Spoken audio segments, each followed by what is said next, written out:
What's up, guys? Shay Stevens here. Hope everyone's having a good holiday. I need to get out and throw. I need that stress relief. Hoping to work on some upshots today. It was a request from someone on the page. They wanted to see how do you handle upshots when you're not throwing full power. So here at my local field, right down the street from my house, we're going to tackle that. I'm going to try and do some like 150-foot upshots, and we're going to show you how to take care of those. All right, guys. So we're out here at the field, playing on a shortened soccer field. It's about 150 feet between each goal, and I have to throw from goal to goal is my practice.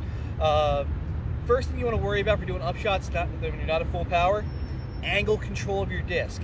My last talk was about throwing drives for distance for nose down. On these types of shots, you want to go nose up. You want this disc to ride that air and give you that sense of touch, that feel on your upshot. I see a lot of people try to throw, keep it level and go through, which is good, except you have to account for you're throwing slower now. You're not really ripping through as fast. You're doing that nice touch shot. And what's happening is your hand is in contact with the disc for a longer time, and you are actually adding more spin to the throw a lot of these times. So what happens is if you throw it level and you think you're throwing slow, but you're actually cranking on this thing with spin, and that turns a lot of your putters over for a right-hand backhand shot to the right. It makes it behave more understable than you would think. Danny Lindahl did a great video on the Maiden about how that angle control, everyone was fighting. Is it an understable putter? Is it a stable putter? And it was because everyone was throwing it differently. They were getting different results. So the general rule of thumb is you want to keep nose up on your putter when you're throwing these touch up shots. The easiest way to do that, keep the disc above your elbow. When you're going for power, you want your elbow level or above.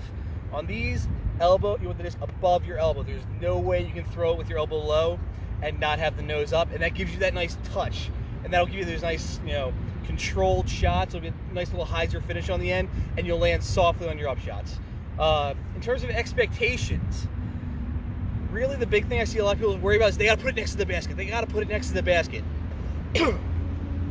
Give yourself some breathing room. It takes a lot of pressure off you. I honestly think you should be able to hit a putt from 20 feet. Give yourself a 20-foot circle around the basket. If you put it within that circle, you did your job. Anything outside, deal with it, okay? But I think a 20-foot circle, it's a really big target to hit.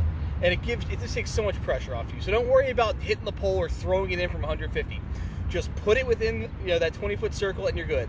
How I like to work with it here out in the field, I use these soccer goals as my targets. I use the soccer goal with the 6-yard line box drawn around it. Roughly 18-foot square. It's it's a nice easy target. Somebody else sets up for me. I have to bring a basket out here. But you can find a target anywhere on the course. Use a tree, use a basket, but give yourself a 20-foot circle. You can hit 20-foot putts. I believe in you. If not, we'll work on your putting later. But give yourself that and just keep hitting for that circle, and the pressure's off you. You'll find yourself executing a lot more. 3 things to consider before we get started here. Disc stability. Because you're throwing nose up, your disc is going to behave more overstable. So a disc like an entropy or a AVR X3 or a zone, not your best solution here. I'm going to be throwing this one just nose up on an anhyzer to work on a little like tight S shot. I play a lot of woods golf. It's something I need every now and then, so I am going to work on that. What I have here are 2 neutron envies and 2 electron envies. Your baseline flippy discs really shine on this shot because you're adding that stability. They're not just going to dive out understable into a roller like some of yours might do. So those beat up AVRs you've had for 10 years.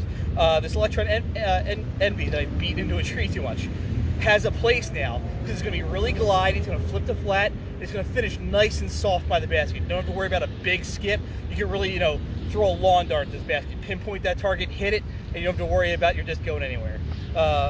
Finally, take into account the wind. You're throwing this disc nose up. It's going to be susceptible to the wind more than usual. I'm dealing with a bit of a tail crosswind. It's coming from over here about 5 miles an hour or so, so I'm going to be starting these discs out a little bit to the right and letting the wind naturally carry them back to my target area. Finally, follow through.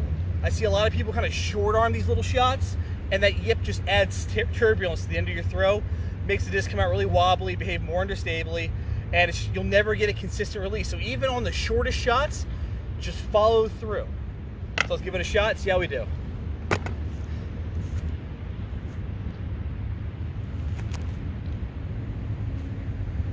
That's the entropy. Again, not very glidey. I didn't really expect much out of it.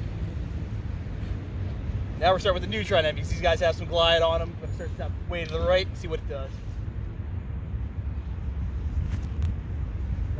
nose up, and there's the finish. Woo, right in the 6. Another Neutron Envy. Remember, disc above the elbow.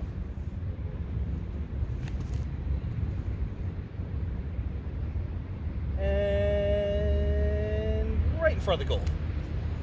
Next up, we got a Cosmic Neutron Envy, or sorry, Cosmic Electron. So I'm working on beating this guy. He's pretty new to the bag.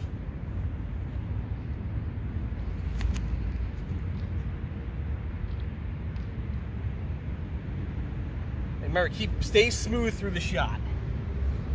Say the big deal is follow through and just stay smooth. These aren't full power shots, which you guys asked for. I'm just really swinging my arm, maybe 70% power. I'm just making sure I'm staying smooth, hitting my line, and letting the disc do all the work for me. That one slipped a bit, it's muddy as heck out here, but I'm on the edge, I can deal with that. So, that's how you really want to power down those shots and handle those touch approach shots from 150, depending on your power level, 100. Goal is really just nose up, follow through, let your flippy discs shine. I hope that helps you guys out. I'll be coming out with more content, and I'll be messing around with this gimbal some more, see what I can do. Take care.